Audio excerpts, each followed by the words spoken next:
Good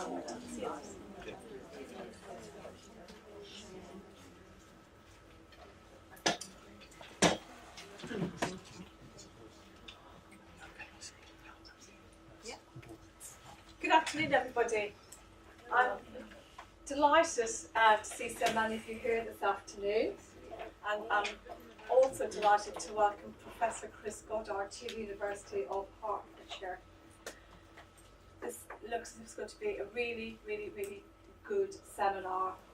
And to give you a little bit of background about Chris, he's world renowned in his authority in his field. Chris has produced many publications and he's carried out many projects in relation to safeguarding children. And he's also a long-standing and an effective campaigner in the area of children's rights and child abuse.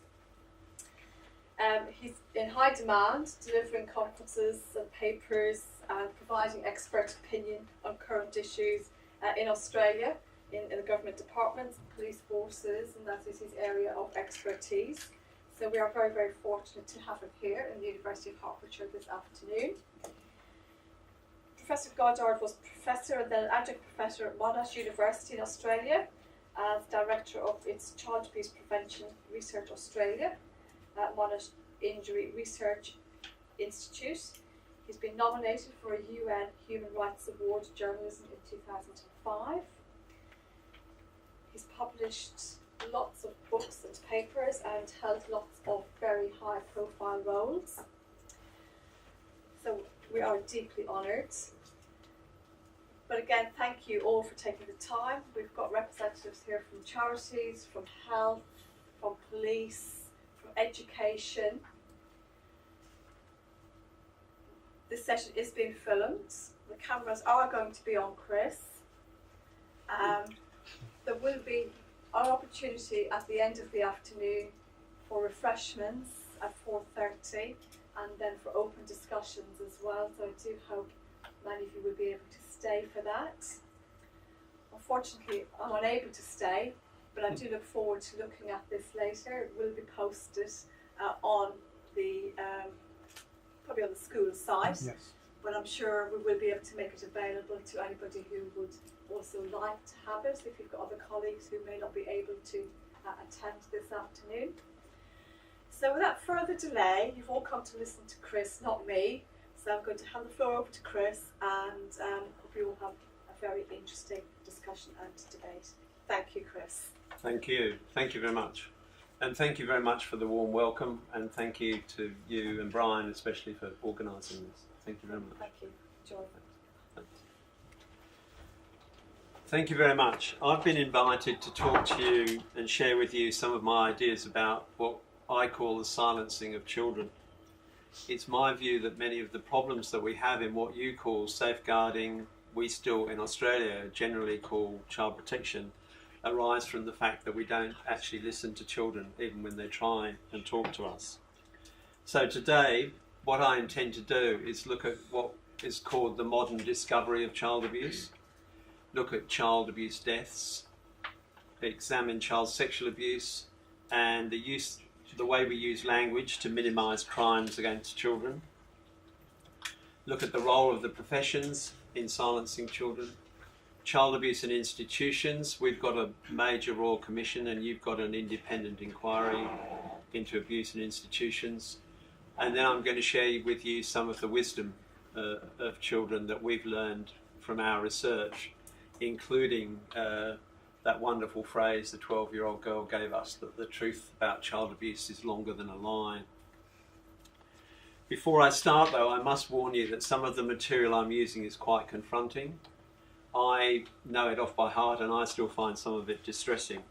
So it is quite challenging, and I have to say that some of the material is really, I think, quite shocking. So I warn you about that. The so-called modern discovery of child abuse occurred with Henry Kemp in his article, The Battered Child Syndrome, in 1962. It was interesting that he published this article and said that what he wrote about child abuse, he said that he actually wrote that it was a clinical condition, that this has been granted the seminal work because it was the first major medical journal article. But in fact, what actually happened, of course, was that many people were interested in this before. We look back in 19th century in Australia, 25% of all inquests concerned probably what we would now call child abuse. So it was abuse, neglect, or ignorance. And then we decided to pick a couple of years of newspapers at random, and we went back to 1871, 1872. In Melbourne, this gives you a very clear example that medicine might have discovered child abuse in 1962, but the newspapers and the general public were very interested, even, what is that, nearly 150 years ago. So you've got these headlines like child found in cesspit, mother and father murder infant son, and so on. Now, Kemp's paper that I referred to calls child abuse, as I said, a clinical condition. But interestingly, he wrote about the emotional unwillingness of doctors to recognise child abuse, and I'll return to that. He also said that the bones tell a story the child is too young or too frightened to tell. And that is the sentence from that paper in the Journal of the American Medical Association that really struck a chord with me, because it's been my experience both in my child protection practice, I'm a former child protection worker, and in my research that in fact children are indeed frightened, but they're often not too frightened to tell. It's just that adults too often aren't prepared to listen. The American article was followed up by a major article in Australia by two brothers, John Birrell, the late John Birrell, and Robert Birrell. They wrote about cases presenting at the Royal Children's Hospital, where I set up the first child protection team. And this is an illustration from one of those articles. Dr. John Birrell was a police surgeon, Robert Birrell was a paediatrician, and they became my mentors in my early days of child protection practice at the hospital. And in fact, it's this child, they called Case 5, that I found really upsetting. You can see from this photograph that she's covered in bruises and lacerations. This is her story as they wrote about it in the article. The father, separated from the mother when the child was 10 months old, had come to live in a country town, boarded with a woman with 5 children who looked after his child. The woman observed the child being strapped several times with his belt and noticed when bathing the child that there were red marks on the back and shoulders, and that the child had a painful left arm. The woman took the girl to hospital where X-ray films showed no abnormalities. The child was in the hospital for 10 days, where she screamed and ran from the father every time he visited. So this 3-year-old girl, called Case 5, as far as we know, survived, but even at 3 years of age, she wasn't too young to tell, as Kemp and others have said. She screamed and ran and tried to tell, and that was her way of trying to tell. So the child was nevertheless returned to the father, well, without a mark, but in fear of him. She would not speak to him. Because of this, at 5 o'clock every night after work, he thrashed her with his belt after undressing her. Finally, during a drinking bout, he hit the landlady when she remonstrated with him for hitting the child across the face, strapping her on the back and legs and dropping her on the floor, and the police were called. So this child had tried to tell and was sent home to be re-abused, and unfortunately her obvious fear was not acknowledged. Her cheeks were so bruised she couldn't chew, her body was a mass of bruises of varying stages, skin once again being broken in many places. So this was one of the first articles that I read about of child abuse in Australia, and really influenced me and sowed the seeds about the silencing of children. Some children aren't so fortunate. This is a picture of a 2-year-old boy called Daniel Valerio, and one of the child abuse deaths that's had the greatest effect in Australia was the death of Daniel. The murder trial and the coronial inquest that occurred subsequently attracted massive media attention, was front page of the newspapers, and stirred enormous public outrage. And you've got similar, I know, cases here in England. Daniel was 2 years old, and in his 2 years of life, 20 professionals had been involved in his care, but he still died.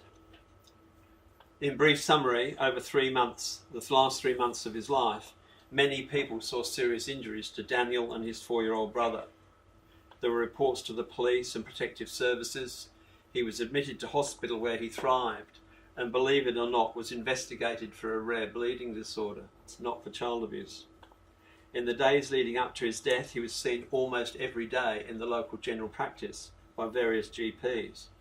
Incidentally, it's always been my view that Mother took him to the GP almost every day because she was actually asking for help, but no one did anything. But there's one particular incident that stood out for me in Daniel's life as we went through the coronial inquest. A week before he was killed, the police were visiting the house where Daniel's mother, Cheryl Butcher, and his 4-year-old brother were present. Interestingly enough, people have suggested to me that the mother's partner and Daniel were actually taken from the house when they knew the police were coming. But the police saw bruising on the 4-year-old boy's face and limbs, and the boy told the police what had happened. He said he'd been beaten with a stick by Mother's partner, and he actually went off and got the tree branch that he said Mother's partner used and gave that to the police. Let's reflect for a moment on what happened here. Daniel's brother, aged 4, had reported a serious crime. He'd been beaten with a stick. He took the police to retrieve the weapon. He identified the assailant. He even pointed out each of the injuries that the assaults had caused. Now, this scene took place in the home. If this crime had occurred elsewhere, let's say it had occurred in the street and a stranger had been responsible, the police response would have been entirely different. As it was, the report of abuse by a child in his own home was apparently completely inaudible, certainly ineffectual. What did the police do? They confiscated the stick and left. 8 days later, Daniel Valerio was finally beaten to death by Paul Ayton. The post-mortem revealed 104 bruises on his 2-year-old body. Severe internal injuries that the coroner said were like being involved in a major road accident. And he also had healing fractures of both collarbones. Now, there was an inquiry into Daniel's death, and those of you involved in the field, I'm sure, can predict what the inquiry found. There was poor management, staff shortages, failure to follow procedures, inadequate recording, role confusion, poor communication. And all these were present, it was said, in Daniel's death.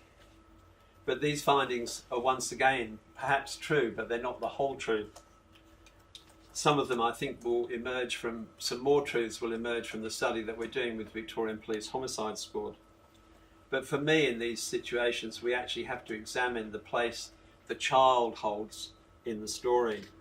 And we have to respond to children as individuals who have rights of their own and needs for protection. The other thing that I think we ignore very often is that child sexual abuse often kills too. Now, the death in child sexual abuse isn't immediate, but this is the story of two girls, 2 teenagers in Queensland. And I have to warn you that this is also a very, very confronting story. In brief, this is the story of Zoe, firstly, who at the age of 15, believe it or not, already had 2 children. The next, believe it or not, is that in actual fact, Child Protection in Queensland and an NGO decided that she and her 2 children should live independently in inverted commas. Now, the mother of the by definition, a girl who's had 2 children by the age of 15 is obviously the victim of sexual assault, at least. So she was put in charge of 2 children under the age of 2, in spite of the fact that she had drug problems and self-harm issues. In April 2009, Zoe asked her mother to babysit the baby and the infant, and she went away and hanged herself. Before she died, she'd become a friend of another girl in very similar circumstances called Felicia. Felicia was repeatedly telling child protection workers and others that she was being sexually abused by a family friend. In spite of being taken to foster care, she was then home released and abused yet again. Even after being admitted to hospital with marks around her neck, she was home released. Now I warn you, this is confronting. In desperation, as she was about to be abused again, she secretly used her mobile phone to record the abuse, to record the crime. Imagine being so desperate to be believed that you record your own rape and prepared to allow others to hear the resultant degradation. Even after this, however, she was not made safe, and on the day after her 16th birthday, she too hanged herself, just weeks after her friend Zoe. She left a long suicide letter, and it's impossible to read the suicide letter without tears in your eyes. And these are the opening lines. She said, "Dear everyone, I'm sorry it had to be like this. If there's any chance I can be forgiven, I will much appreciate it." As we have found in our research over and over again, children blame themselves so often for what's happened to them, even though they should take no responsibility for the rapes and assaults. It later transpired that both girls had been prescribed drugs that were actually banned here in the UK, but they were prescribed antidepressants that have been linked to juvenile suicide and banned here. So this is the story of Zoe, this is their pictures, Zoe and Felicia, silenced forever. I'd now like to return briefly to Daniel Valerio. Our research into his life and death has taught us a great deal, and one of the lessons arose from the coronial inquest which I attended, and this is the illustration from the feature article I wrote for the Age newspaper on the inquest. Although, as I've told you, Daniel's 4-year-old brother was old enough to report the fact that he was being abused, Daniel, the court was told, had only learned about 6 words. One of the words that he'd learnt in his short life was hurt. Such a short, sharp word from such a small boy about such terrible injuries. Hurt. But the adults, and this is what started our research into language, the adults in the coroner's court were far less precise in their use of language. And as I sat there making notes for the newspaper article, I couldn't believe it. Lawyers and professionals talked about Daniel as it. They talked about its injuries and its parents. How we describe children and how we describe the abuse is very important. In English, it's very common to call a child it when we don't know the child's gender, but we never do that for adults. We always say he or she. But our analysis of the media has shown that, always, that he or she is used. But one of the major discoveries we found was that in child abuse stories, in newspapers and elsewhere, the child, even when the gender is identified, the child becomes it. So in some circumstances, the gender of the child is identified, and then what we call gender slippage or gender neglect, the child becomes it. This is a story from Australian newspaper, found by a farmer on July the 24th last year in a green shopping bag at a bus stop at Graham Vale on the outskirts of Shepparton. The baby boy was about 1 or 2 days old, was dressed in a pale blue jumpsuit, yellow singlet, and wrapped in a blanket. It was not clear if the baby was dead or alive when abandoned in wintry conditions. The torn cord was still attached, suggesting it was not delivered at a hospital. Autopsy results are inconclusive. So in the space of just a few lines, the boy has become it. And it's very interesting to note that after many hours and hours and hours and hours of analysing text, we haven't found examples in any other stories, just child abuse stories. If you find one, please let me know. But it's only in child abuse stories that children lose their gender. We're suggesting that this gender slippage, as we call it, is perhaps an emotional, unconscious response to the awful stories. Now, the seriousness of rape and child sexual abuse is also reduced by the language we use.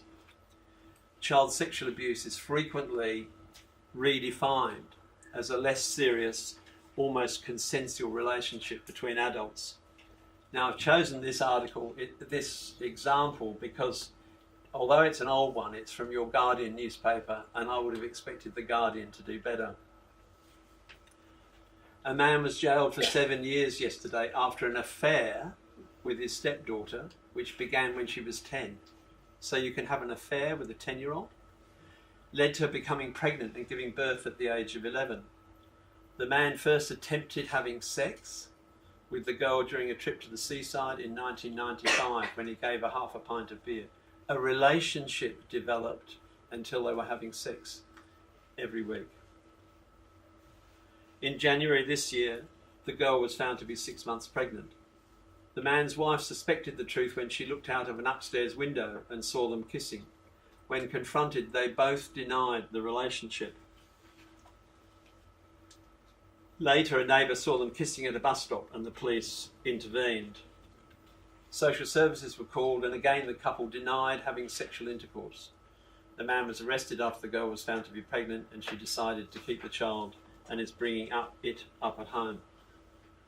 So you've got one of the most serious crimes imaginable, in my view, and it's rewritten by the journalist as a consensual, almost consensual relationship. These are what Nirosh Mudaliar and I have called the crimes cloaked in euphemisms. As we wrote in this article in The Australian, this is the textual abuse of children.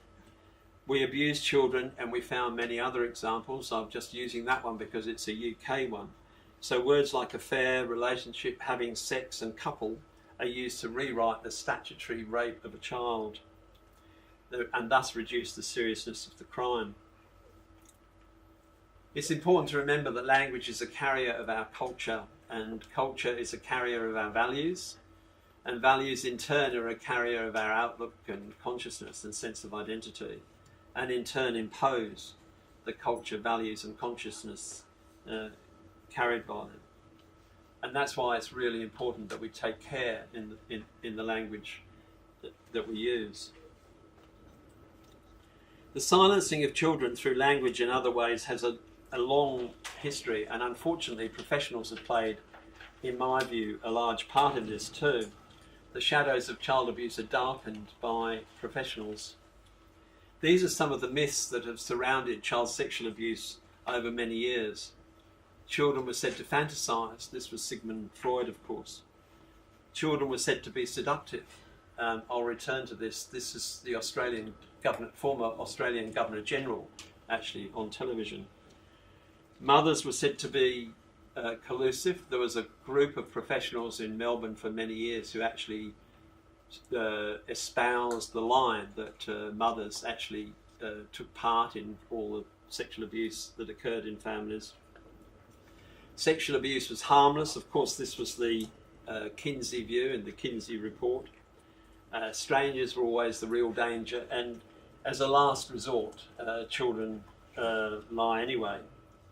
But all these myths serve one purpose: to silence children and minimise the crimes and hide the crimes of adults. It's hard to believe now that such views were allowed to exist for so long. But the reality is we prefer to believe the lies of adults rather than the painful truths told to us by children. We'd be foolish, however, if we thought that the battles are over. There are serial offenders. Criminal law is a serial offender. Psychology, psychiatry are serial offenders. For example, in psychiatry and psychology, they still commonly use the term pedophile, and in broader society we do. The original meaning of the word pedophile is lover of children. Imagine if I stood here and described a man who repeatedly raped women as a gynophile, a lover of women. I probably wouldn't get out of the room. Child pornography, the original meaning of pornography is pictures of prostitutes, and we still use that. And English isn't the only language. French is exactly the same. So the criminal law still talks about child pornography. In brief summary, we're careless in so many of our descriptions of serious crimes against children. I thought today I'd say something briefly about our Royal Commission into institutional responses to child sexual abuse. You've got an independent inquiry, and Brian has promised to find out the difference excuse me, between an independent inquiry and a Royal Commission. I don't know. But this is a page from there. I urge you to visit this site if you're interested. This is the page, one of the pages about their update on fast facts. Our Royal Commission is coming to an end at the end of this year. They've handled 40,000 calls, 24,000 letters, you can see 7,000 private sessions. And I've helped some of the victims and their families appear before this Royal Commission, and I have very high praise indeed for the way that they were treated. This is a book that I helped with in a small way, written by a woman called Chrissy Foster. Chrissy Foster's daughters, Emma and Katie, were both sexually abused, and they appeared before the Royal Commission. The mother and father, sadly the father died just a few months ago, actually given a state funeral because of his role in bringing abuse to public attention. But they appeared before the Royal Commission because their daughters Emma and Katie were both sexually abused by Father Kevin O'Donnell, a Catholic priest.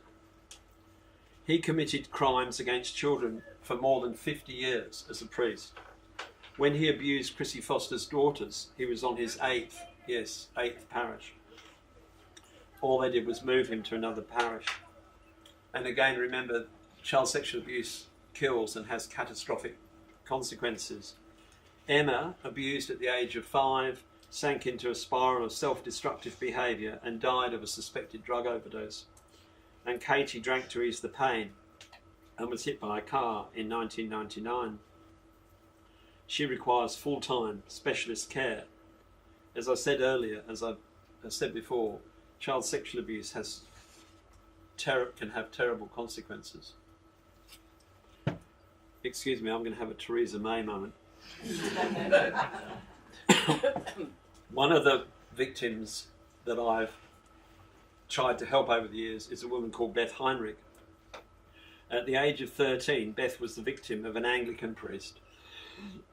Excuse me, Beth's story is an extraordinary account of what is known in the literature as secondary victimisation. But this is too soft a term for what happened to Beth. Just briefly, child rapists, we now know, or many of us know, seek to corrupt the institutions that provide the opportunities for them to gain access to children. Corrupting the host institution provides the cloak of concealment and confusion that denies the victim any chance of justice. And once corrupted, institutions of all sorts, not just churches, football clubs, the Salvation Army in Australia, and so on, have all shown that they prefer to protect themselves rather than the victims.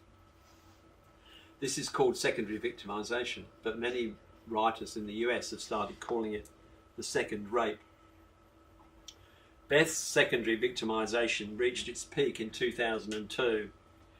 Peter Hollingworth, our then Governor-General of Australia, the Queen's representative, our head of state, an Anglican bishop, declared on national television in a top-rating show that Beth was not sexually abused, and he was actually responsible for the priest when the abuse occurred. And this is what he said. She's 13, remember? There's no suggestion of rape or anything like that, quite the contrary, he said. My information is that it was rather the other way around. So you've got a 13-year-old girl and a priest. And by the way, the priest went on to get an OBE at Buckingham Palace. Remember, Beth, as I say, was a schoolgirl. There's more to come about our former Governor-General. This is he, Peter Hollingworth. This was in the Australian just a few weeks ago, and with a very bold headline, turning a blind eye. Even though he had to resign because of the pressure brought to bear by many, including me, as Governor-General, he still receives a $300,000 a year pension. The problem children have is that they make perfect victims, and the US Department of Justice has done some great work on this. And this is just a very brief summary. Children can't protect themselves, they're reluctant to report, Offenders exploit emotional bonds. There are rarely any witnesses to the crimes. Children are seen as less credible, and the courts are, designed, set up for adults. But they also have another problem, of course, is that the perpetrators, the child abusers, the child rapists, know all this and more.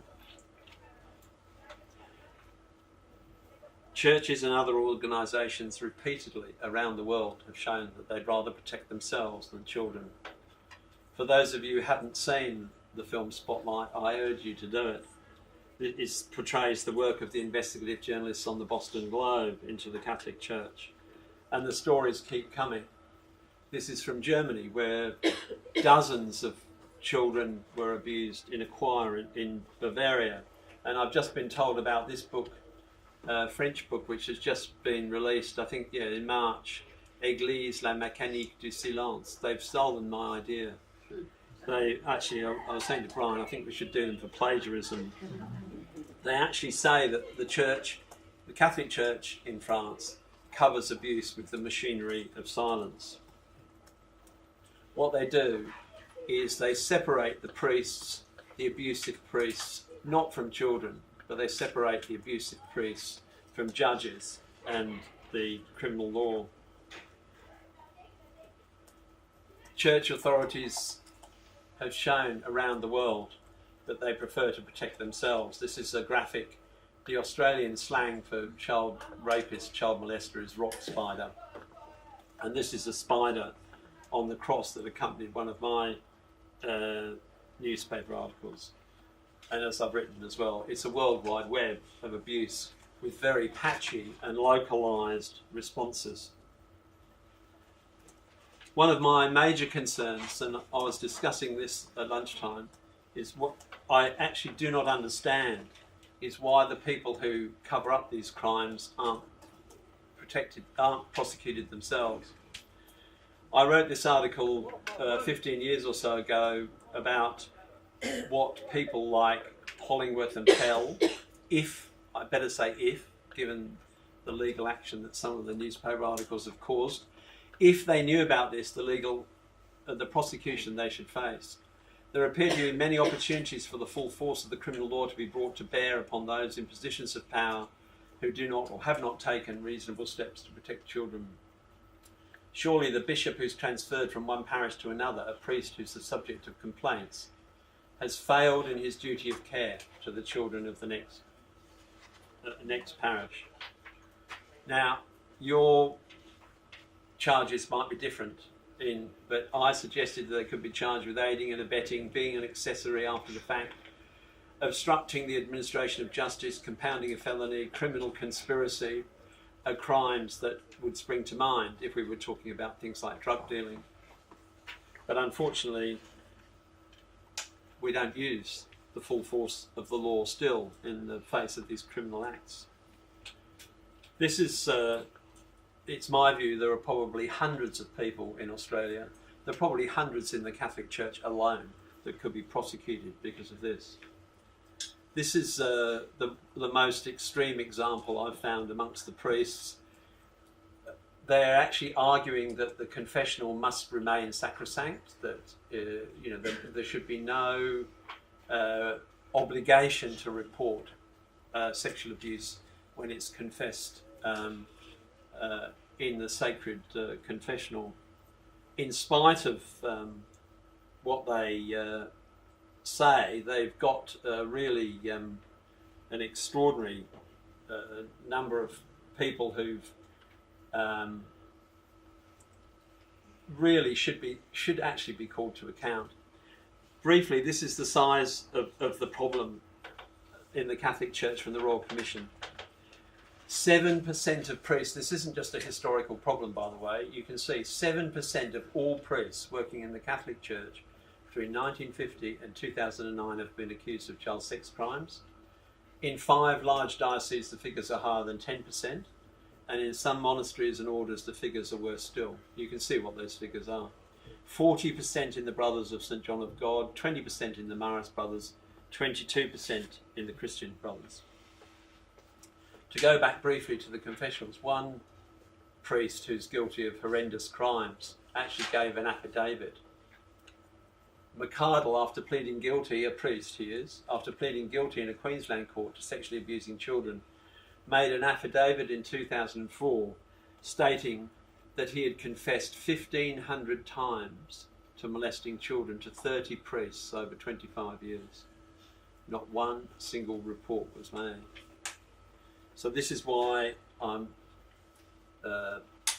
believe passionately that there should be far more use made of the criminal law. Now, in spite of this, the Archbishop of Melbourne last month has come out and said that the sacredness of the confession must remain, but the Royal Commission is saying that there should be no way of hiding behind the confessional.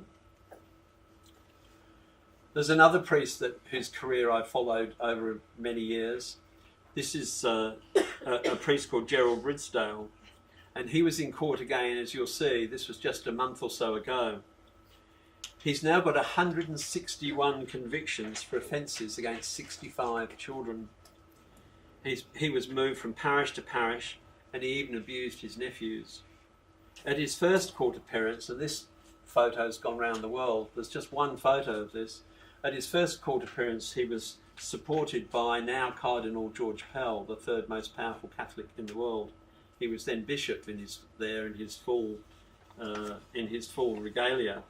So he was supported by him. I've never been to a court case where the victims have received any support from the church, by the way, but the offenders do. So many children.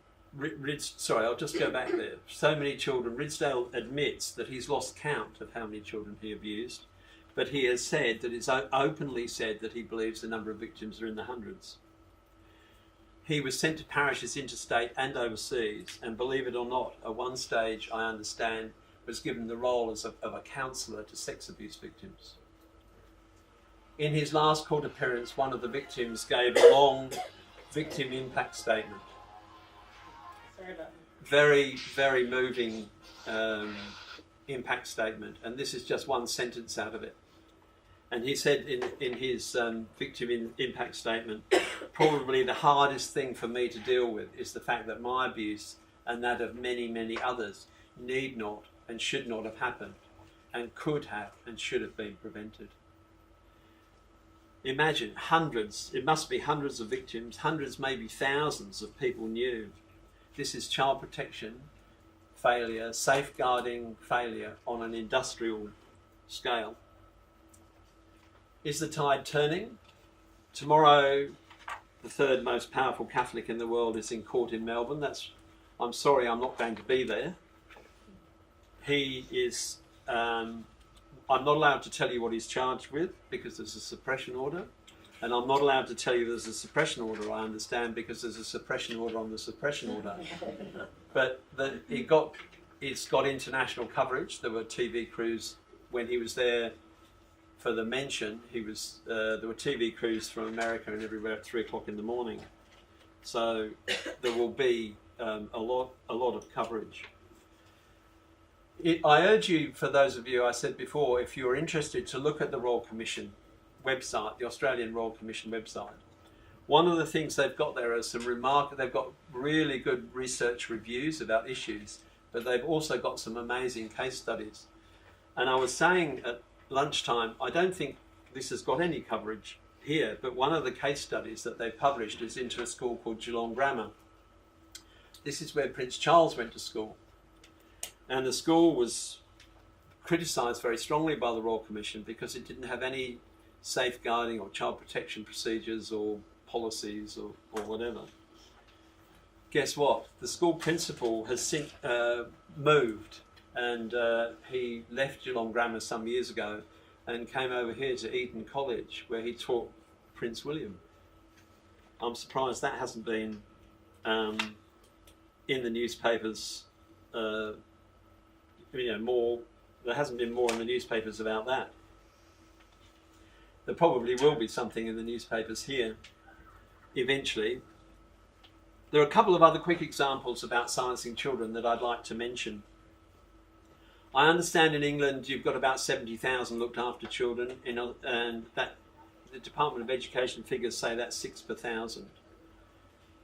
In Australia, we've got about 50,000 children in out-of-home care. We don't use the same terminology.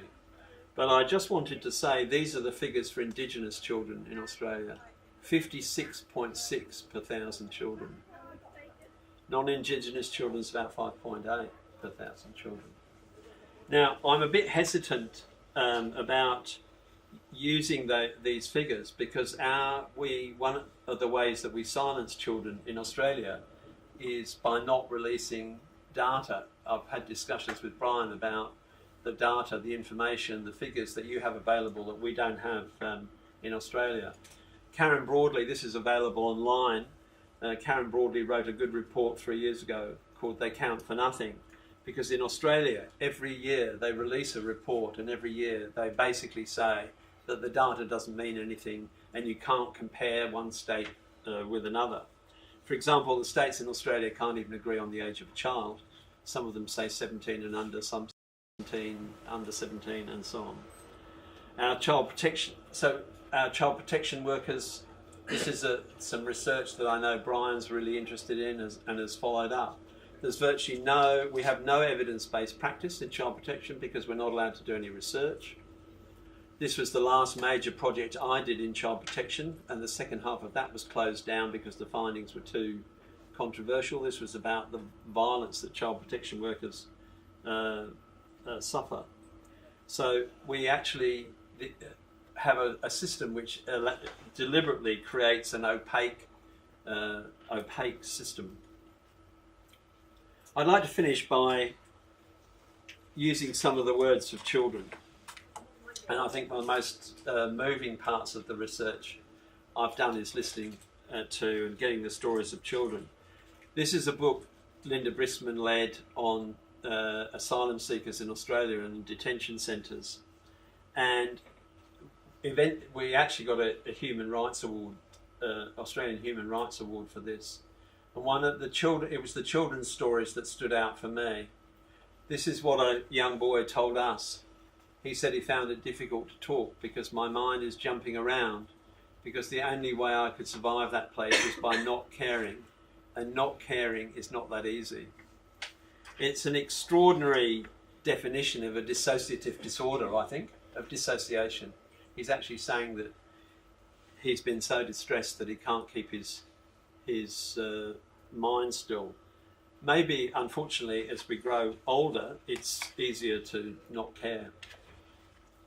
And these are some children's voices from the book that I did with Nirosh Mudali, led by Nirosh, who interviewed children who'd been abused, subject to protective service intervention and made safe. 11-year-old girl said, I think that people would be surprised if kids had the chance to talk. I mean, that's good that you're not getting adults interviewed to see what they think. Instead, to get the kids interviewed from the kids' point of view. No one knows kids better than kids. 11-year-old girl saying why she was sexually abused. It's probably because I was the closest one. I was the easiest target. It's like it would be too difficult to go out into a shopping centre and catch whoever comes into the toilet. I was there at the time. Intimate partner violence. This mean devil used to bash my mum up. And you know, like you see your mum get bashed up, you almost got killed once. You wouldn't be a normal person if you're going through something like that.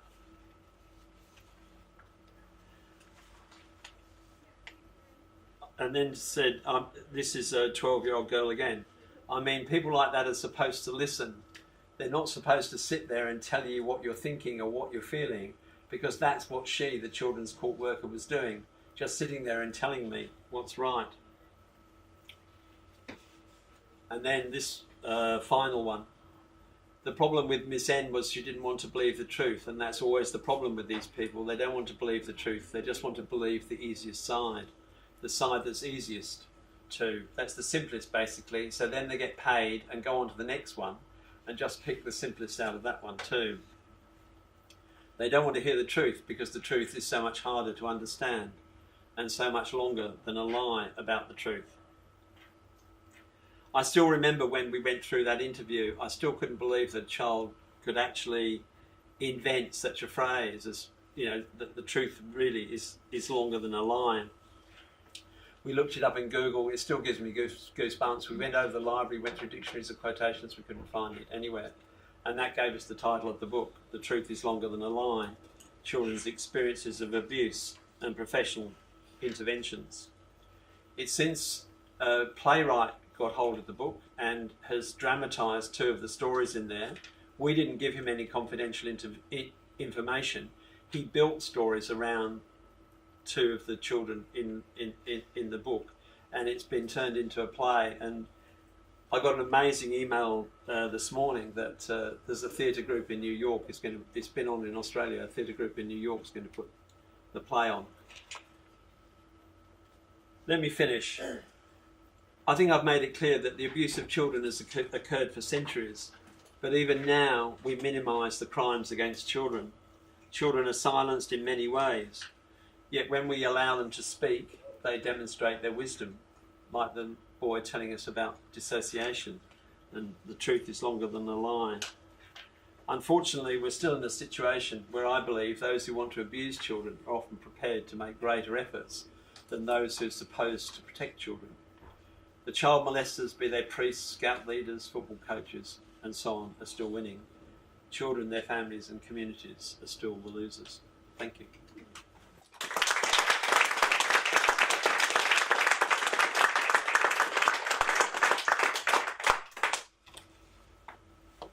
Thank you very much, Chris. People like me, I'm Brian Littles, I'm a professional social worker here at university and done some work with Chris over the years. Been privileged to do that.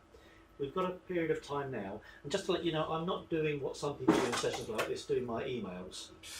We're actually live streaming the event as well. So people joining us so they can see, and they can use a chat room to send in comments, and so they want to ask some questions as well. So I'm not just doing my emails. But I think what Chris has been telling us is in a very graphic way, and a way that makes us seriously consider how we take into account the voices of children and how we look at the barriers to listening to those voices and why children might find it difficult to come forward, to be able to tell their stories and to be believed and for us to act on them.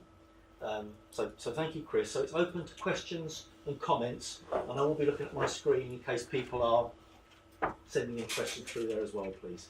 Oh, this is the tea and coffee, so that's good. Excuse us for a moment while that's just coming in, but we'll carry on anyway. Thanks very much. Okay, please, comments, questions.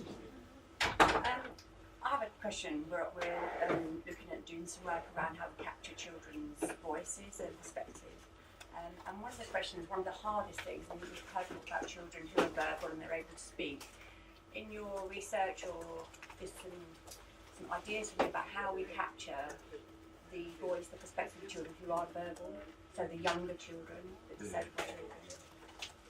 Nirosh Mudali, who wrote that book with me, who did the interviews, has done some work on that, and I'm happy through Brian to put you in contact with her. It's very difficult. It took us 18 months to get ethics permission to do that research, and we actually set out to do some work in the area that you're describing, but in actual fact the ethical challenges are absolutely enormous. I don't think there's an easy answer. But I say I'm very happy to put you in touch with Nirosh through Brian, and because she has more ideas about that than her. She's also written, if you look her, if we go back to that, there, Mudali, that's her name, Nirosh Mudali. You'll also be able to see she's done a couple of journal articles. Apart from the book, she's done a couple of journal articles on the ethics of working with young children who've been abused. And although that doesn't specifically cover what you're asking, that would be a good starting point, and maybe a starting point before you contact her.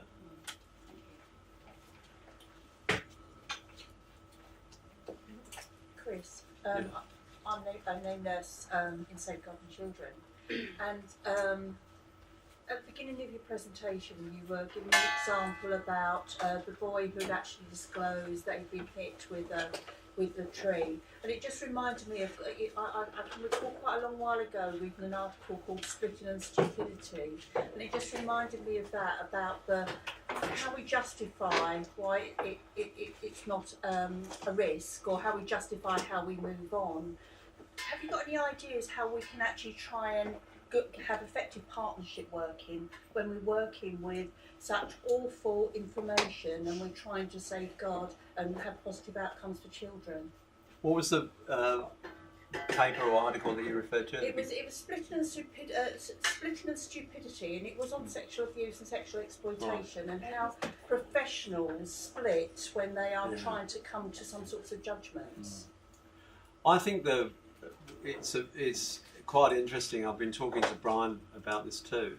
It's an extraordinarily divided field. I actually believe that too often we treat child welfare as child abuse, as a welfare problem, rather than often it's a crime.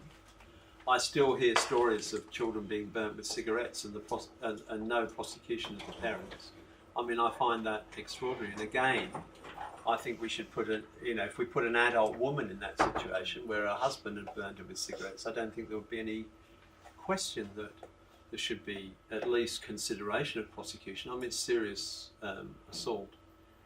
I think we actually are very divided. I'm actually, many of my colleagues over the years have criticised me for writing for newspapers. They say that the stories are exaggerated in newspapers, but in actual fact they're not. There would be no Royal Commission in Australia if it hadn't been for the newspapers. I mean, Julia Gillard, the then Prime Minister, announced it. We'd been advocating it for a long time.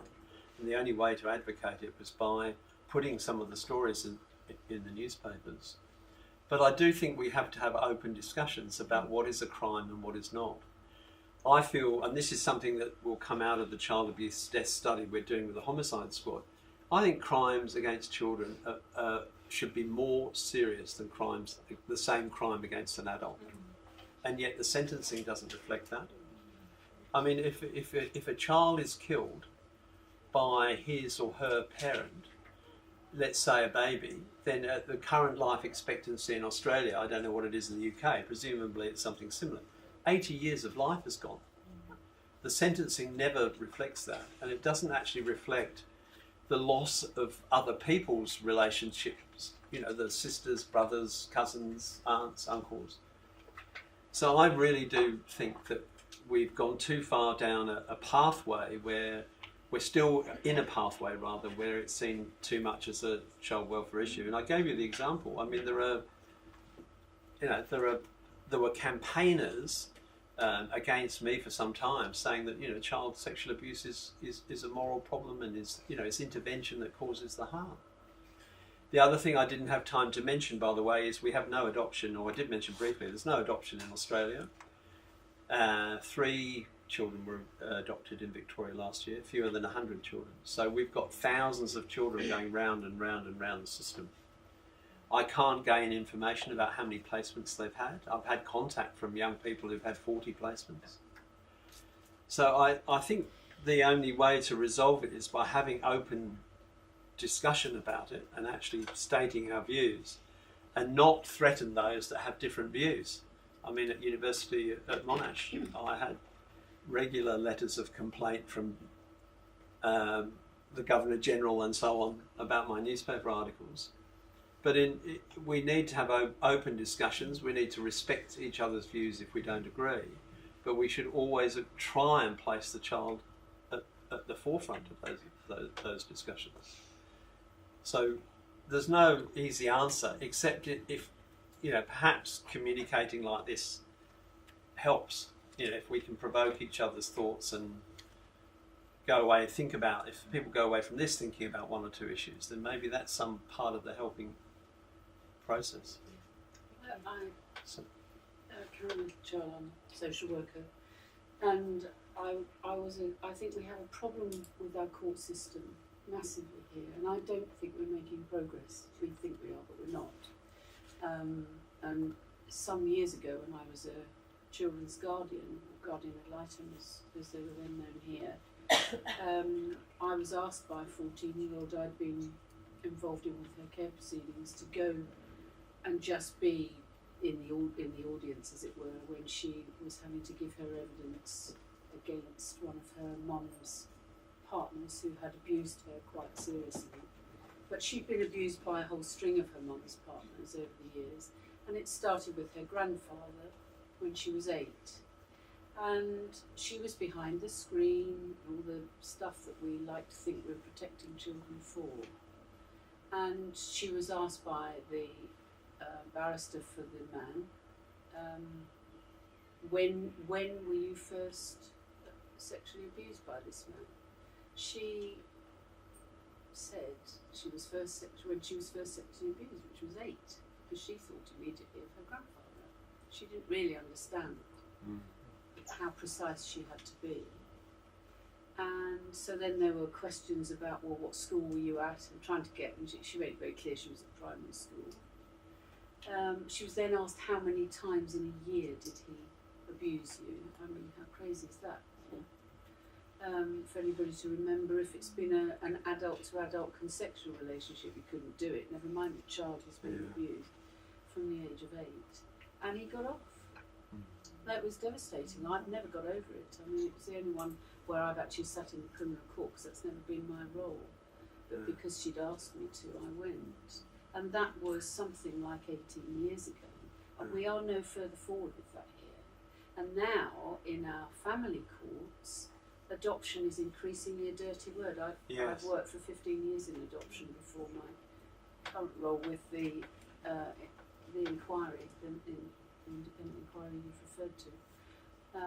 And it is now regarded as a bad thing generally. It's worse than the last resort in terms of the language used about it. And courts are not interested in listening to advocates for children saying what might happen to them if they go within the extended family. I mean, that's not to say all extended family is wrong, I'm not saying that, but there are some which to me seem really blatantly obvious that they need protection from the whole family system, and they're getting it less and less. So I don't know what's happening in this country, but we're not getting better at listening to children. I think if I can just make a comment, it's the same in my view in Australia, and I think that it's very challenging. You know what you described. I mean, it's very challenging to be there for children, and what happens to those of us who campaign and act as advocates. You know, as I said, those who wish to support. I mean, it's extraordinary. I had no idea of the. I'm still amazed at the scale of the problem. Here we are with Ted Heath today, the report coming out on him. We've got Cardinal George Pell in Melbourne tomorrow, as I said, the 3rd most powerful Catholic in the world. I had no idea about the scale of the problem when I started on my research. I had no idea about how high up in society it went. But there are so many already. I can use the example of the confessional that I use. There's already a campaign in the Australian newspaper now to keep the confessional sacrosanct. You know, so that priests should be allowed to go along and say what they're doing to children, and nothing should happen. I mean, I find this absolutely extraordinary. It defies belief. And I think that it's very hard because it's also very distressing to watch. As you said, you found that very distressing. Well, she was humiliated as if she was an idiot. Yeah. And they take advantage of their children because they don't understand questions, and and the aggression of the lawyers is quite extraordinary. I was saying, I suppose I should be careful what I say as it's being recorded, but Cardinal Pell has a very prominent criminal lawyer defending him at enormous cost, whatever he's charged with. Yeah. Sorry. Yeah, I had a case only about 3 years ago, so I have to agree with you, with a stepdad who took photos of a neighbour's child just with her knickers on, and because it couldn't be proved that he did it for sexual gratification, then he wasn't charged. And then I worked with his stepdaughter who was 7, and she disclosed to me that he had sexually abused her. Then all my work was suddenly shut down because I was a school family worker, and social services and police took over, which was fine. But they took her to headquarters, and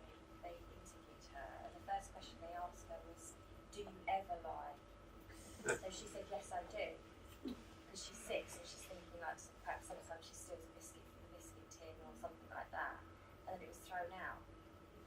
And it wasn't picked up by Crown Prosecution Service. So this guy was then, he was up in Southampton and he was still, and I was very affected by that case because you just feel like you're here to protect children. Yeah. And then, you can't take it right through. So. That's a very moving example because, I can't imagine many adults that being the first question, whatever the circumstances, do you ever lie? That again is very similar to what you were describing. It's an intimidatory question that places everything you then say afterwards in a different context. Yeah, She's adopted now and she's safe and she has a nice life. But yeah, it's quite a narrow case. The tragedy of the adoption is that the children have suffered such trauma that it profoundly affects their abilities to function, to make really wholesome and meaningful, happy relationships. And they become very difficult to parent, they're tough to parent. You need to put a lot of resources in to support families to manage that. It's very painful parenting a traumatised child. And that I meant what I said. I don't think we pay enough attention to the fact that child sexual abuse kills. It takes years. I mean, in a town called Ballarat, there are various estimates about how many. It was where now Cardinal George Pell was for years, but a number of child rapist priests were in that town, and the number of suicides. It varies according to who you talk to, and I don't think we'll ever know. But it's just lives destroyed, even when the people are alive. Their lives are destroyed. Can I just ask you a question about the Catholic Church? It could be any church for that matter, because a lot of what you've shown us is priests who've abused children, and I just wondered whether who it is that can hold the Catholic Church to account. If it's not society or governments, how can they be held? Because they're hiding behind the Catholic Church. So how can have you kind of had any thoughts about how that happens, and also about when they decide to accept somebody for the priesthood, the type of assessment that is done at that stage to ensure that that person is actually suitable for that role. I just, I think there's a lot of work that needs to be done around that. I think it's my passionate belief that something needs to be done legally. In Australia, they had a big court case, and I won't go into the details now, but the Catholic Church doesn't exist in Australia. You can't sue them. They can sue me. Individuals in the court in the Catholic Church can sue me for the newspaper articles I write, and have done so.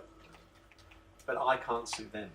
So we actually have a structure in Australia which, and don't quote me on the exact figure, but 17 or 18 billion dollars a year they get for schools and hospitals and so on, but they don't exist. The second thing is they're treated as a country. I don't know whether you saw 2 weeks ago, a senior Catholic in the Vatican embassy in Washington was flown out using diplomatic immunity when he was caught with child exploitation material. So they're treated as a country, so they actually have diplomatic immunity. So they don't exist. When they do exist, they're a country. I don't understand it. And the starting point for me, and I'm not, this isn't specifically, Peter Hollingworth, the Governor-General, was Anglican.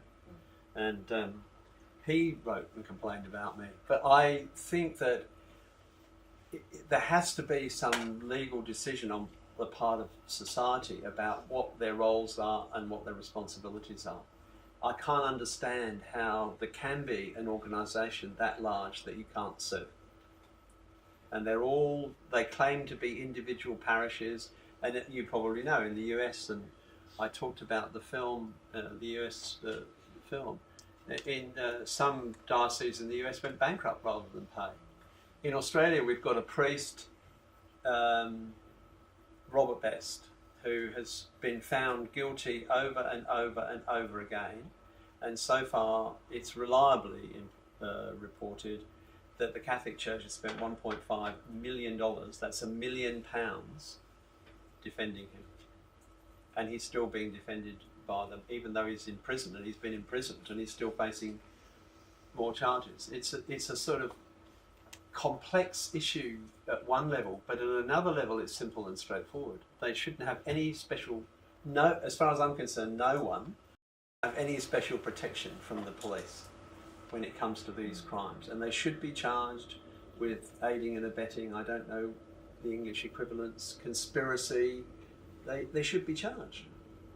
And until prominent people are charged with covering up those crimes or allowing further crimes, as I said, to continue, then I don't think anything's going to change. So we need a clear legal view of what those organisations are, and we need a clear legal message that that's what their responsibilities are. If they allow someone to go on and abuse again, then they should be liable.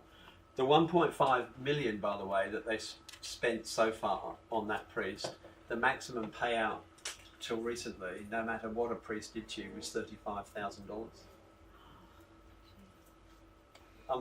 Unbelievable. So that gives you a sense of the scale. Sorry. What's the Australian federal government's position on this current?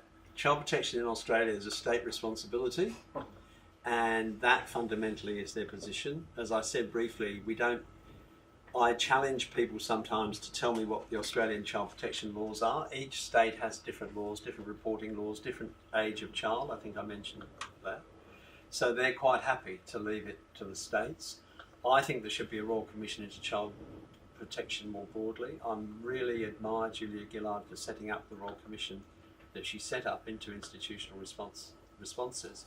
But I think that they don't want to be involved. Everyone, I mean, it's what I said, there's an emotional unwillingness, as Kemp was right in his article 50, 60 years ago, that there's an emotional unwillingness on the part of so many to be involved. And our federal government, I'm sad to say, I think is no different. The one or two individual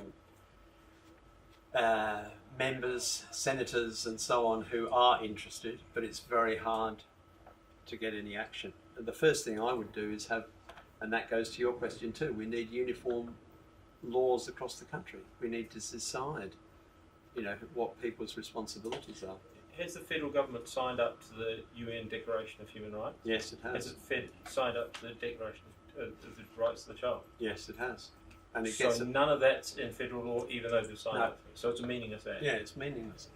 In fact, our other meaningless legislation is mandatory reporting. We have mandatory reporting to various degrees around the country. No one, I can't even recite what they are because they're all different. So, you know, some professions are mandated to report in some states and not others. We've only ever had 2 prosecutions under those laws for failing to report, and I could give you a case example where I think 5 professionals should have been prosecuted, just one child. I still, I mean, I'm sorry, I might sound a bit inarticulate, but I still can't believe what I'm telling you sometimes. Yes. May I ask if it's different if you were talking about animal welfare and cruelty towards animals? Is there a more joined up picture in terms of state intervention? Well, I think it's interesting you say that because I have used that example once or twice about the RSPCA. The RSPCA, and I should return to it, I did look at it years ago. We have the RSPCA in Australia too. I did look at it years ago. They seem to be more willing to prosecute for offences or instigate prosecution. In fact, I think they might have even had their own right to prosecute at one stage. I can't swear to that, I might be wrong, but I have a feeling they might have even had the right not just to report to the police but actually institute their own prosecutions. I'll have to go away and look that up. But in fact, I have used that example. I mean, if you transposed some of the photographs onto a little puppy, or, you know, I mean, if you transpose some of the injuries onto an animal, I think you'd probably have a very strong reaction from many people. But it's easy, for some reason, it's easy for us to turn away from children. I think it's the question you asked is an interesting one because you look back at the history of child protection in the States, for example, in the case of Mariella. The church groups were trying to protect children. They were working on that. That's There was right. a girl called Mary Ellen, who was helping everyone in the district. Yeah, well done. She was being held, she was being tortured, basically. And the church groups, there was no law against abuse of children, but there was against animals. So they went to the, I think, a Supreme Court in the end they went to. Chris, you Yeah, were- well done, say- I'd forgotten that. say, we've got to treat this child as an animal to get her protected. I'm just wondering And whether that it's kind of- easy to objectify when we think animal, no voice for an animal. Why can't we apply the same human logic in terms of child? And the lovely slide you were showing about how our system does not give that child a voice. Yeah. And obviously the examples that colleagues have shared, shocking. But Absolutely I was shocking. listening today to the reports about Edward Heath, and they had a senior police chief talking about it, and they had a friend of Ted Heath's, but they didn't have anybody for the child.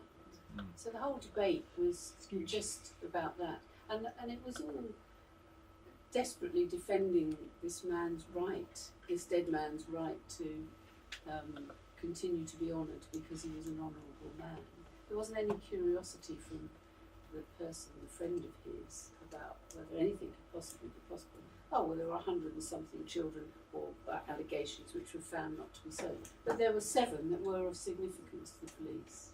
There were 7 that they would have followed up.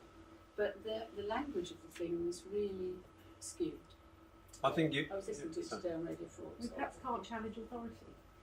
Maybe that's where it all comes from. The Jimmy Savile, the shock. Perhaps we're just very poor at trying to be objective about things.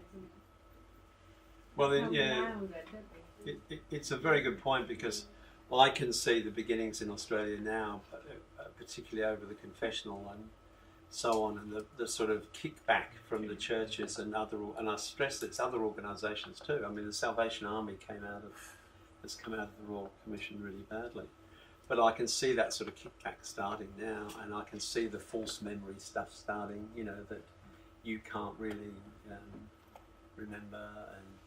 In fact, we've got another good website that you might be interested in it's called Broken Rights. It's all one word and it's rights, R-I-T-E-S. So it's Broken Rights, and they have got a phenomenal website on abuse in the Catholic Church in Australia, and they have tried really hard in the sorts of things that you're talking about to put a voice there for children. But I think you make a very important point. They're either the believers and disbelievers, and no one talks to the victims or victims' representatives. And I don't know. I just think I agree with you entirely. There should be 3 voices in such a discussion. There should be the voice of, and there are victims and victims' representatives out there who could clearly articulate the issues over historical abuse and how difficult it is, why it takes so long to come forward. In fact, we've got that one of the priests that I referred to in my talk. I mean, the reason there are so many crimes have been found out is one of the victims actually appealed. He said, I know there are others out there, come forward. And others did come forward. And the police haven't been overwhelmed with false allegations. They've been overwhelmed with crimes, actual crimes. So it does take courage to come forward. And it needs someone to represent that view. Yes. Hi, I'm Mel Hunt, one of the team managers in Hertfordshire Safeguarding Children. I just wondered what your view was on Aboriginal children and if you feel that they're disadvantaged more in the child protection and criminal investigations, and how societal views impact on that. Well, I get into a lot of trouble in this area too. I actually feel very strongly that we're trying to hold together in outback Australia dysfunctional Indigenous communities, where some dysfunctional community members, predominantly men, have extraordinary power over everyone in that community. I think that we have a situation where there have been some articles recently where, there are hardly any children in some communities who haven't been abused. And we've taken away, really, the only way out for some of those children was through adoption. And we don't have adoption because we have a long very long guilt complex that we took children away unnecessarily. In fact, it's interesting that you're now starting to see a kickback against adoption here. I don't know what the answer is. I mean, it's catastrophic. 56 per thousand as against 7 or 8 per thousand children.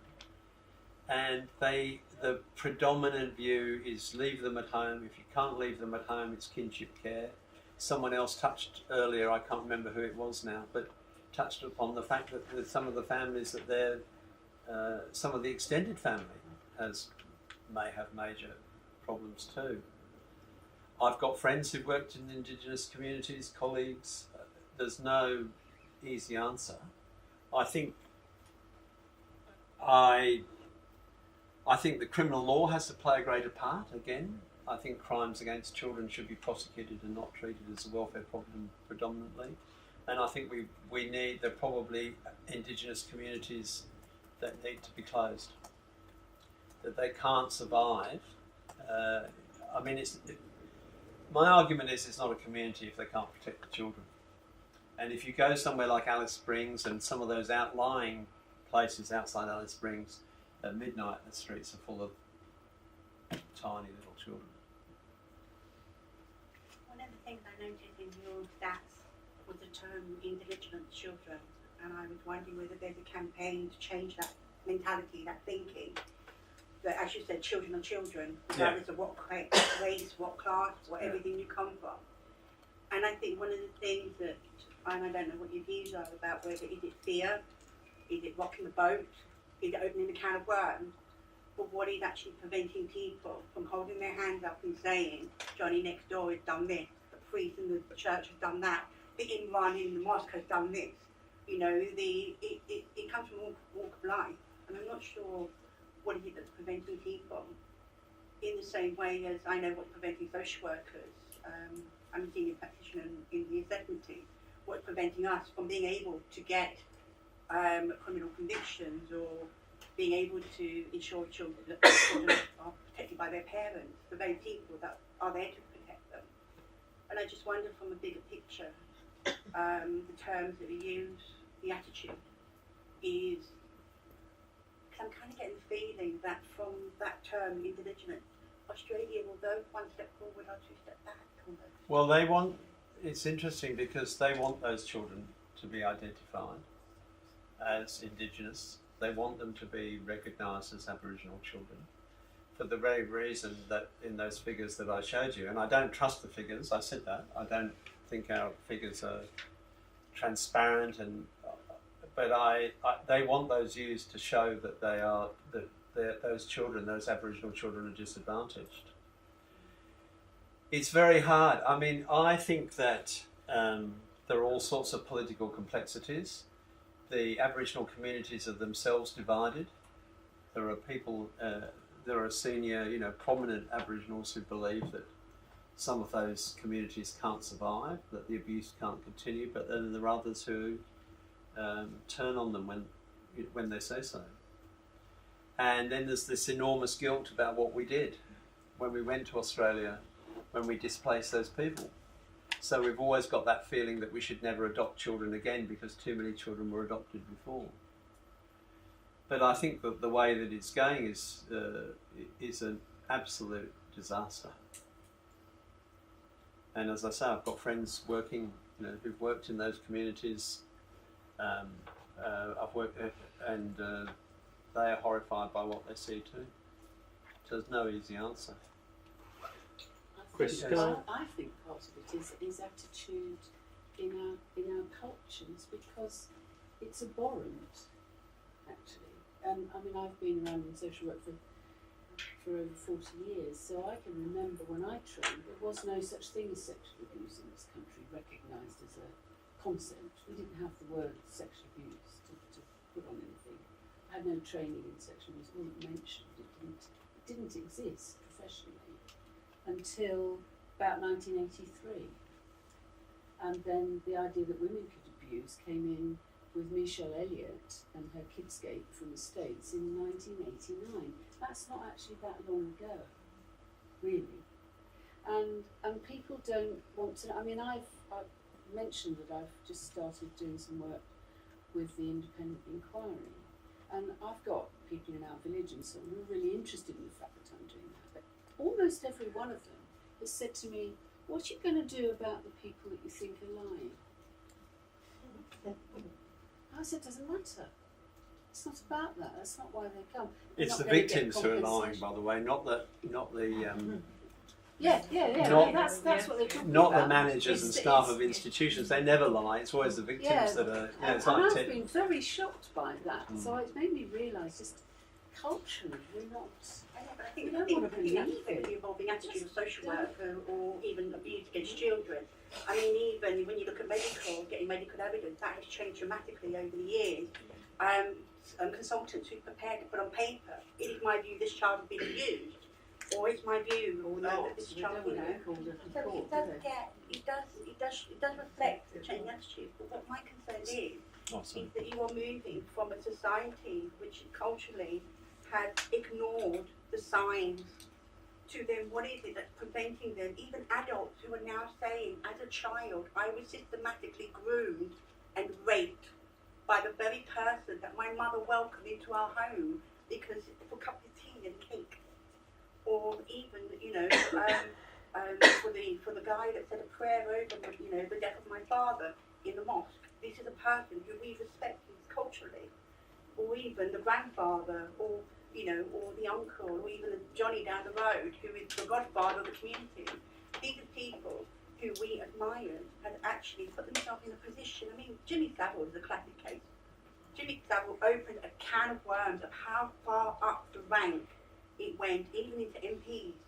And I just wonder, what is it, even now, when we have come so far, what is it that's stopping people from saying, this has happened, and why is it that we're not criminally convicting them? They're dead, but there are people still very much alive who have been part of that process, who still take no responsibility, who still go into the public eye and say this hasn't happened. And actually it has, and it is still happening to this day. But they're also getting very, very, very manipulative and very clever in protecting themselves. Yeah, And I mean just that's wonder, what is it? Is it fear? Is it that grooming process whereby it's acceptable? This is acceptable. Oh, I wouldn't touch your daughter, but yet I touch your son. What is it? But I think part of the problem is that we don't recognise the totality of the crime. Because when you go through the story, I gave you a brief excerpt there from what that victim said. You know, it wouldn't have happened to me. Imagine how many people have been saved if something had been done about this priest in the first place. And when you go through some of the victim impact statements, and if you're interested, please read that book, Hell on the Way to Heaven by Chrissy Foster. It's an extraordinary, extraordinary story.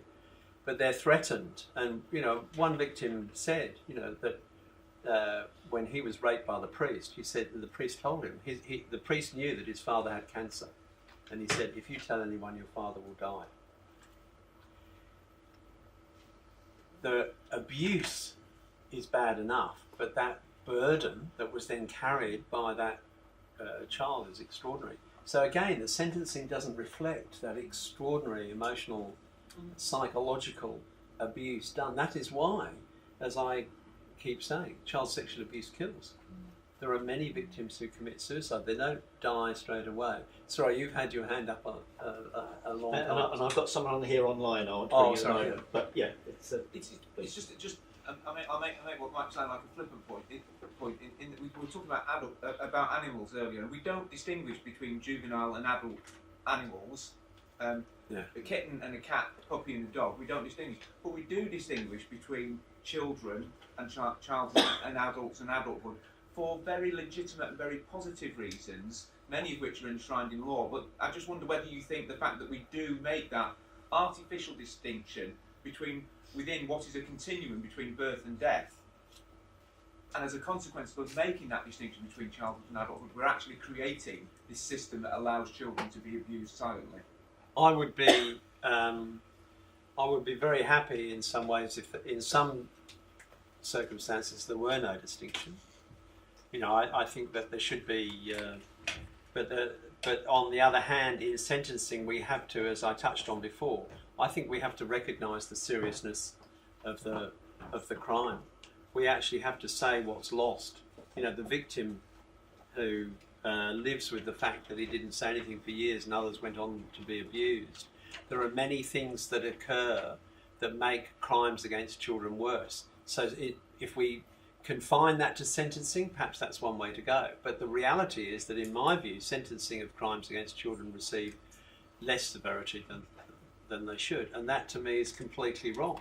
There is a major crime. To go back briefly to your point, most people don't want to know about this subject. You know, I've got friends who'd rather I didn't talk about what I do. You know, the reality is it's unpleasant, and we don't want to hear that. You know, the terrible stories like you told. You know, the do you lie being the first question. You know, that sort of thing. So there is. I think it's instinctive in us to turn away from horrific things and not do anything. You could also, I mean, I wonder whether it could also be the simple fact that, especially when it comes to faith holds a lot of people together, holds communities together, culture together. It's about whether or not that, you know, that a holy man, whether he's priest, imam, whatever, could actually be capable, because in that way it becomes, you know, rooted. You start to question the fragment of the faith, whether it's a Catholic Church, Muslims, or whatever. Because I remember reading about in Brazil, where it's quite open about priests being quite, you know, quite clear about, you know, what their intention is with children, that they are educated, that yet people still haven't questioned why you're in the priesthood. Very clear that, you know, as you said, that there is a very specific view around priesthood, what it means. But it just seems, even after all this time, kind of almost battling against an institute itself. It's been an institute since the beginning of time. And it's almost so, are we losing the battle against abuse? Because I certainly don't feel like we're winning it. Children are still dying, even after the, you know, Children's Act 1989. Kids are still dying at the hands of parents and people who should be protecting them. Regardless of whether you're in UK, Australia, America, you know. Well, I got sent an example. I haven't had time to check it out the other day. I don't know whether this is true, but I got sent an example from a colleague in South Australia who discovered, she says, that you can be convicted of serious sex offences in Iceland, and then after 2 years you can still get it. You can have your record cleared, and you can get a working with children check. I'll just say, it sounds a bit harsh, but it is for some people it's a sexual orientation, and it used to be illegal to be homosexual, and you'd be put in prison to be homosexual. But when you left, that didn't change your sexual orientation, and that's what I think. You know, it's addressing the reoffending, and that's why I think it touches on. I don't want to say the wrong thing here, being politically correct, but with priests, they are the fathers in the community. If you're Catholic, some of that's Catholic, I know, they are your father. And if they're seeing that, you know, that there's not harsh sentencing for fathers or mothers in communities, then that could be why they feel that they can maybe get away with it. I don't know. Yeah. Thank you. I'm going to bring in something now because I've had Timothy. Thank you. You've been very patient. A couple of things from Timothy, who's joined us online, and a couple of things really. One is Timothy was saying earlier on in your presentation, you talked about 3 voices that needed to be heard. And can you say a bit more about those 3 voices? Because he remembers you saying about victims and their representatives, but not who the third was. Did I say 3 voices? I think so. It started yes. with me because I was talking about Edward Heath, and I said there was the police. Oh yes, yes. And Sorry. there was the friend of Edward Heath. So you've got somebody for the perpetrator and somebody for the criminal side, but there was no voice of the child. Yeah, that was the point that I was trying to make. That too often the debates are about. For example, I was sent a newspaper article that the BBC was, the Church of England was criticising the BBC, or vice versa. Yes. And in those debates, there are always the right and wrong, but there needs to be some way of representing the views of victims in these debates about Ted Heath and so on. And that was a great example about he's guilty or he's innocent, and it gets involved in whether the Wiltshire police, isn't it, who've done that, whether they should have spent all this time and money. And in such discussions, there should always be the voice of the the children who've been victimised, actually saying that it is important, even if the perpetrator is dead, that these things are followed through. The other reason that voice is important is that I'm not commenting directly on Edward Heath, but in so many cases there have been clear examples of organisations covering up, and it takes many attempts to get such offences investigated properly. So that's what I was trying to get at, that there needs to be some victim's voice, whether it's an NGO or whether it's a victim who's prepared to be articulate. Chrissy Foster that I showed you, Chrissy and Anthony Foster became phenomenal advocates for abused children and appeared often in those sorts of debates about representing the views of children in such inquiries. So when there was a fight between the Catholic Church saying that they weren't responsible and others who said they should be prosecuted, they tried to put forward the victim's voice. And one more from Timothy. Thank you, Timothy. Timothy says, made a really interesting case about the Catholic Church. Quite a big thing towards the end of the session. What other ways do you think children are silenced in safeguarding children? Probably a bit of a big thing, but maybe one or two comments. Well, I think I touched on some. I think that I have to say that I think we're all guilty of not paying sufficient attention to children. And I think in some ways in all professional courses, one of the ways is professional education. I found judges, I think going through something a few weeks ago, I found a judge actually state that when a man was being sentenced for killing his child, the judge said to the perpetrator, "Everyone knows that you should only shake 4-week-old babies gently." Professional education is a way. I don't know what the situation is here, but certainly in Australia, for example, in medical degrees at universities, there's very little on child abuse. I would have thought that it should be. I mean, children make up whatever you said, 20%, 25% of whatever the population, and child abuse is a major cause of death and certainly of injury. I think we don't do enough in terms of professional education. That's something that I think stands out. I think it's true not just of medicine but of social work and all the other so-called helping professions. There's not enough education. And I think that there are a whole other range of issues where there's not sufficient debate, and that goes back to the third voice. I mean, the debate about Edward Heath appears to be did he, didn't he? And should they have investigated and should they not? But there needs to be that voice there of children in every debate. We have to find some way of representing children's voices. And as I've tried to show you, children can be very articulate. Yes? You talked about advocacy, and I just wondered what the National Association for Prevention of Child Abuse and Neglect in Australia has a role in that. Are they advocates? Do they have a campaigning role? Well, that's another great question, because another of my...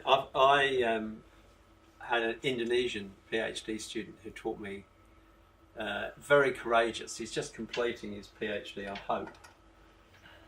He's doing Islam and child protection in Java, very courageous young man.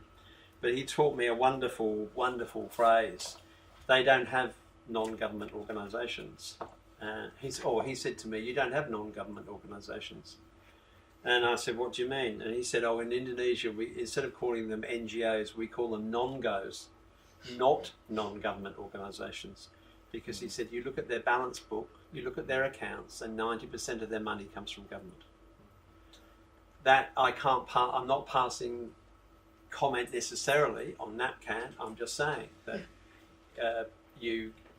there are instances where organisations get their funding cut off. I mean, I don't get invited to do research in some organisations, and I find getting funding to do the research extraordinarily difficult. So there are ways of punishing people, and there are very few so-called real non-government organisations. Most of them are non-goes. Broken Rights that I told you about, that I've got a lot of respect for them and their website. They've got the most extraordinary detailed accounts of all the priests. They receive very little funding from anyone. They're passionate, many of them victims, passionate, who've put together this. So yeah, there aren't that many that will passionately defend and advocate because they're frightened of losing their funding. Thanks, Chris. Now, Chris will talk forever about this because it's his passion and his value. See that? We're due to finish at 5, folks, so a few more questions, please. At 5 o'clock, we have got some refreshments. You're very welcome to stay on. Chris will be happy to talk with anyone about this for as long as you like, but we will officially finish at 5, okay? Then get some refreshments and please stay on. Is that okay, Chris? Yeah, you promised me a beer at 5. We couldn't get it. We couldn't. Promises, Chris. Thanks, Sorry, you've had your hand up for a long time. Yeah, I was interested in the themes of the powerful being, impervious to prosecution that was throughout, and I wonder whether culturally, do you feel as though we have a bit of a blind spot or a tin ear for spotting where extra checks and balances, those checks on power, are required throughout society? Yeah. And that's one of the things that allows these things to happen. That we should be able to spot someone who's, too powerful and it's creating instabilities in the system, because it should be obvious, shouldn't it? Or is it? That's my question. Yeah, I think that's a good point. I used to talk about degrees of disbelief.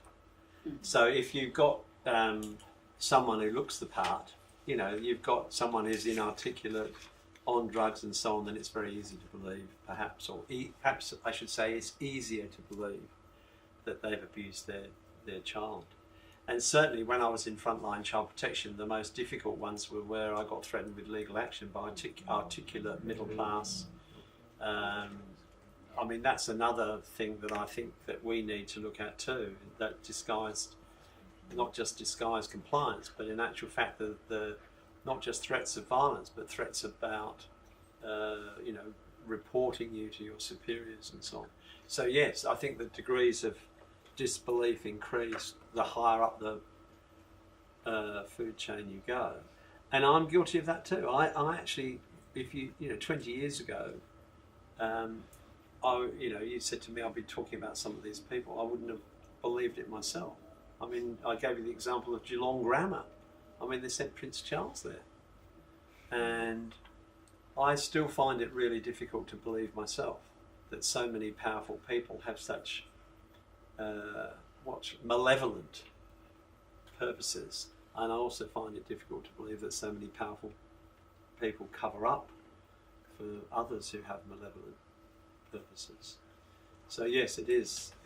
It's extraordinary. And as I say, in Victoria, the police force were complicit in the abuse, and police who tried to bring the cases forward were, forced to resign, moved aside, and so on. And the police commissioners recently apologised because they supported, in some parts of Victoria, Catholic priests.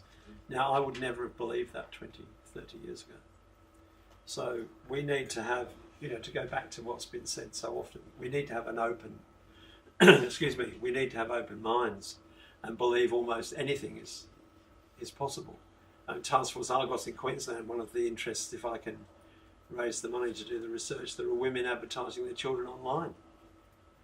I wouldn't have believed that 20 years ago.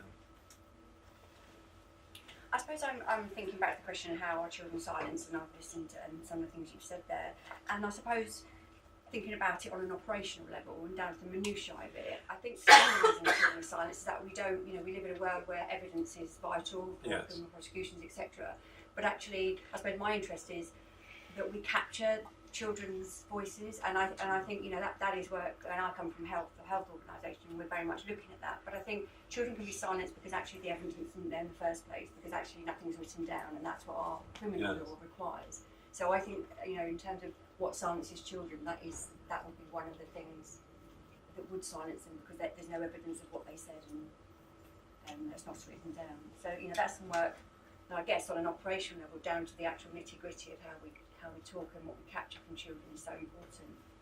I agree with you. I think I was really lucky. I was saying to Brian in the pub last night that one of the I was really lucky because I had 3 really inspirational supervisors in my early career, and I can remember particular episodes that stay with me. And I remember I was actually working in Suffolk as an unqualified social worker, and we had this referral from a school where the child was being, well, I suppose exhibiting attention-seeking behaviour. Right? He was stealing things, obviously, creating problems at every opportunity.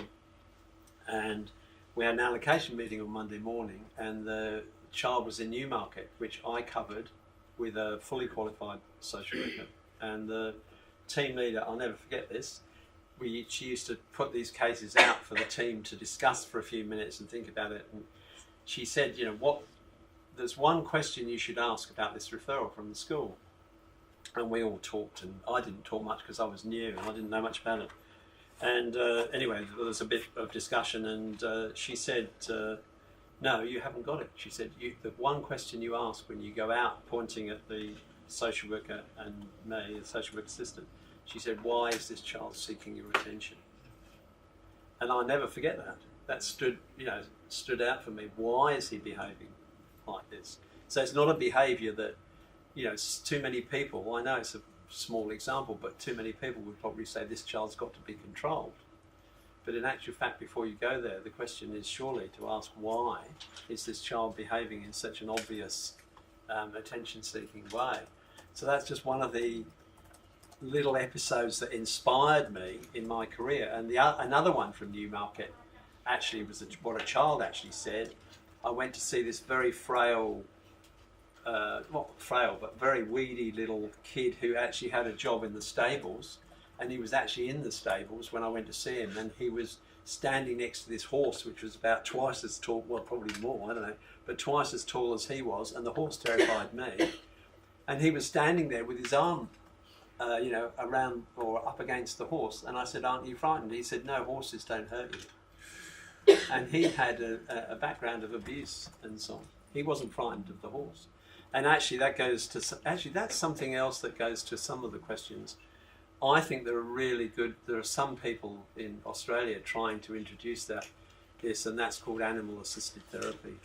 They're using children, using animals to, children will talk to animals, and what you were saying with children who are barely verbal and so on, they've had some really interesting examples of how children will actually talk to the animals that they're introduced to and say things to them. But so there are little sort of, I don't know what you call them, vignettes that stand out for me in my career about children, and those sorts of messages that you can get from them if you listen. Chris, we're at 5, but there's one person been waiting for a while to say something. Sorry. Shall we have that as the last one, please? I'm sorry. Yeah.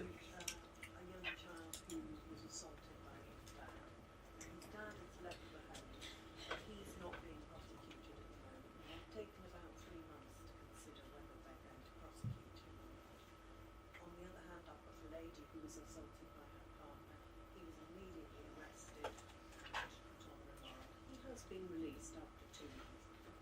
For that child, he doesn't see his dad at the moment, so he's been sort of punished for what he said, how he owned up.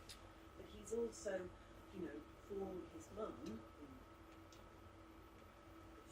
protect him, but she sees this guy as saying, I didn't do it. She knows that he did it, but he's not getting prosecuted because, perhaps the evidence or the way the courts work. So, that goes on through that boy's life, doesn't it? What happened to his dad? Yeah. And that's another way of silencing children. And why is there that difference between what happens to a guy who hits an adult and he says, oh, I did see it, whereas a guy who hits a child, there's a bruise, the child has said, he's feeling coherent, he's old enough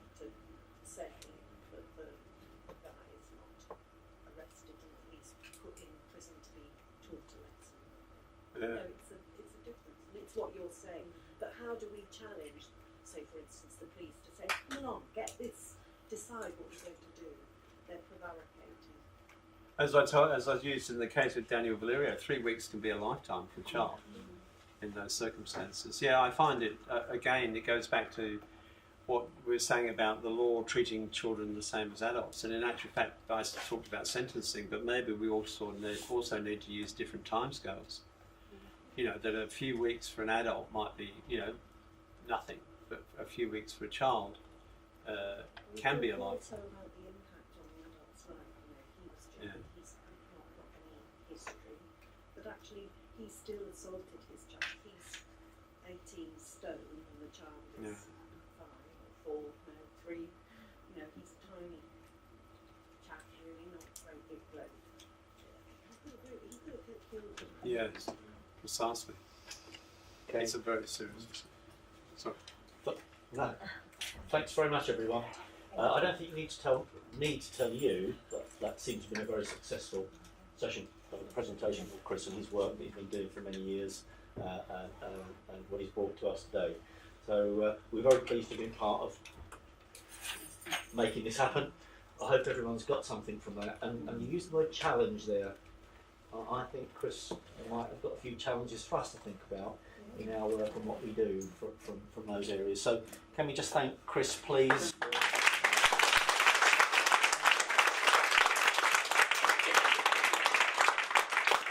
And thanks for those who've joined us online as well. So I hope that's worked well for you, as well as us here. Thanks everybody. Thank you.